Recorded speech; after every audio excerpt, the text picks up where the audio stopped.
Hello, everyone. So today I have a video for you, and I am calling this video Loud Layoffs. Loud. So we will share my screen here very quickly. And the reason I'm calling it a loud layoff, I actually stole that from an article that I was reading a few days ago, and I completely forgot from which newspaper that was from or website. And it talked about after great resignation, quiet quitting comes the loud layoffs. Not surprising. So we will dive deep a little bit, and I will also take advantage of Visual Capitalist. So I'm going to give them the credit for putting together a very nice summary of all the tech layoffs from this year. So without further ado, let's go and start sharing my screen, and let's see where we go with this discussion. So this is the web page that I was referring to. So it's a Visual Capitalist. If you guys are not aware of this very beautiful tool, they develop some really interesting that I really enjoy. But today the focus is not Visual Capitalist, but obviously the link will be provided in the description. So check that out if you are interested. Otherwise, we will jump right into this very interesting article and the image that we see here. So just so that it fits into the screen that we have, I just took advantage of my PowerPoint slide and see how that fits in. As you can see here, the main idea is that I think they provided a quick summary after a spree of hiring during the tech industry's pandemic boom, which is the 2020-2021.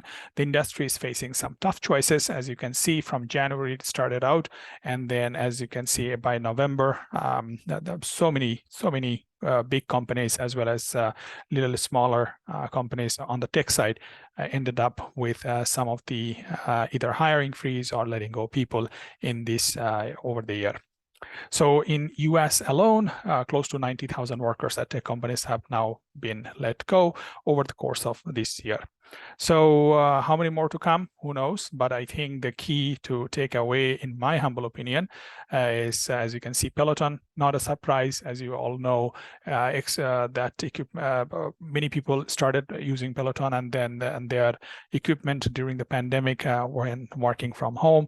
But obviously, they started, I think, hiring lots of people. But by the time the pandemic went away, people wanted to go out and then do their own exercise outside.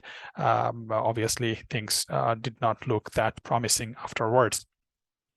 So you also have Tesla, you have Baidu, you have Microsoft, you have Snap. Like the list just goes on and on and on. While even Walmart kind of goes in there. I'm not sure how whether that's considered a tech company by any means. Carvana, its share price is also not doing well. Amazon and Meta, I think the big ones we all know over the last few months. So what is the reason for all this layoffs? So let's go back to that article, and I think it provides some interesting discussion points that you might be interested to know, but I'll just provide you a quick introduction to that so that you can go on your own, draw your own conclusion rather than just reading and I'm giving you my conclusion. So as you can see, 1,000 cuts, mass layoffs by tech companies. And as we were looking at that beautiful diagram, visual, that Meta, Twitter, Baidu, Peloton, you name it, lots of companies. So they're saying, why are tech companies laying off so many people? It's saying the stated reasons for letting so many workers go are economic uncertainty. So obviously that is external factors, and poor performance also, that is internal factors. So Goldman Sachs research points out that higher interest rates and tighter financial conditions disproportionately impact the sector because tech company profits are typically expected further out in the future. So obviously the profit is not going to be made today, tomorrow, and therefore subject to greater duration risk. I'm not sure that whether that actually, because whether you are talking about oil company or you're talking about any other industry, usually profit is not made overnight. The profit is usually made over the medium and long term. So I'm not sure. I'm doubtful about this research or this reasoning.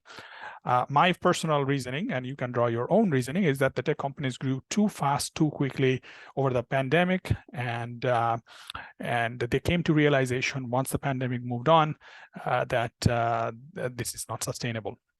The other thing is that I think many people moved money or threw money at tech companies. For example, the stock price for tech companies were so much high. Again, I'm not a valuation expert, but I felt like always the tech company stock prices are just not necessarily in line with what the value that they produce.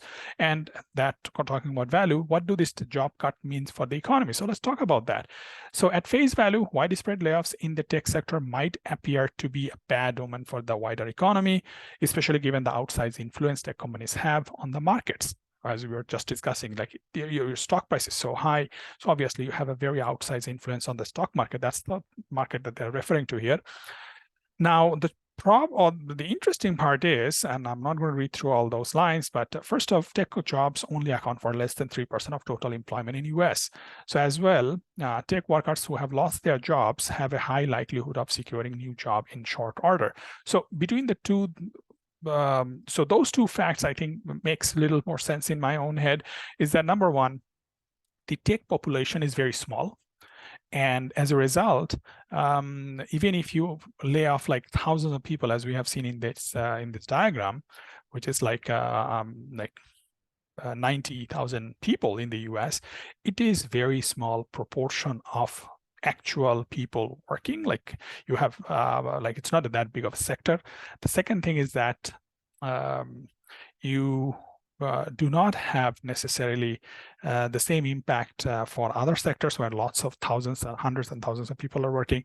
And the other thing is that because you have such a small population who is highly skilled, they most likely will be able to find another opportunity without much time within a short period of time. So that's another thing to remember. So I think one question that comes up quite often, I think when layoffs are talked about, is first come, last in, first out kind of thing, right? Like the people who came in at the very last minute will be the first one to go, because when any companies will be thinking about layoffs, they will be thinking about laying off people who were the first in. Now, I found a very interesting article that came out on Wall Street Journal a few days ago, or maybe yesterday, I believe, I'm not sure. Let's see when. This came out December 8th. So obviously I'm recording on December 9th. So it's just a day old. So this is from Wall Street Journal. When companies do layoffs, is it really last in, first out? And the summary, and you can read it for yourself, the summary that I took away, or the message that I took away, is that is no longer true. And that is coming from, as you may know, Gartner Incorporated. So in fact, an employee's tenure is no longer a primary variable. I think instead of taking a last in, first out approach, many companies over the past decade have moved to taking other factors into account, and that includes the diversity of their workforces and their reputation in the talent marketplace, it says. So if, for example, the addition of many recent hires improved the staff's diversity, companies often hesitate to backtrack on those gains. So there are other factors. You can read it for yourself, but what it says at the end of the day is that there are other factors. It is no longer last in, first out, it seems. So that's, in my humble opinion, is a good news, because it might make people a little more comfortable moving jobs. Because what I can take away, I think a couple of things to take away, and I will post a link to my shorts that I created few days ago, where I talked about focusing on adding value to your current employer, regardless of who you work for. And second, focusing on skills development so that you have the right skill set. So when and if that happens to you or me or whoever, you have the opportunity to add that value to your next employer. Because long story short, the world that we live in is no longer you start with one company and you will end with that company at retirement. Most likely you will be able to. I want to do that, but things may not just work out given the so many factors out there in this world. It can be your job might move to a different country. Your job might be removed because it might not be required anymore because something else taken over, AI, robots, or what have you. And third is the sector might not be doing well and you may face some sort of layoffs. So long story short, you have to focus on transferable skills development. We have to focus on adding value, and we have to focus on accepting the fact that this is normal part of life. So when you are planning, we should not be thinking about planning for the next 30, 40 years. We should be planning for the next 1 or 2 years with the understanding that we want to go, and for example, I want to retire with my company, but that might not be feasible or possible. all the time. So I hope you found some of the things that we talked about today interesting. So I'll post, as I mentioned, the link to Visual Capitalist. Go and check out other graphs and visuals out there. It is really impressive.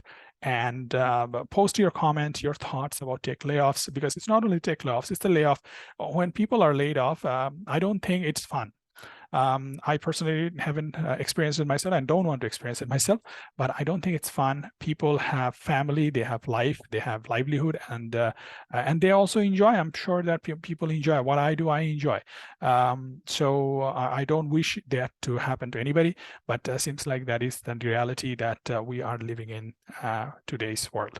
So have a great weekend, everyone, and hope to see you soon.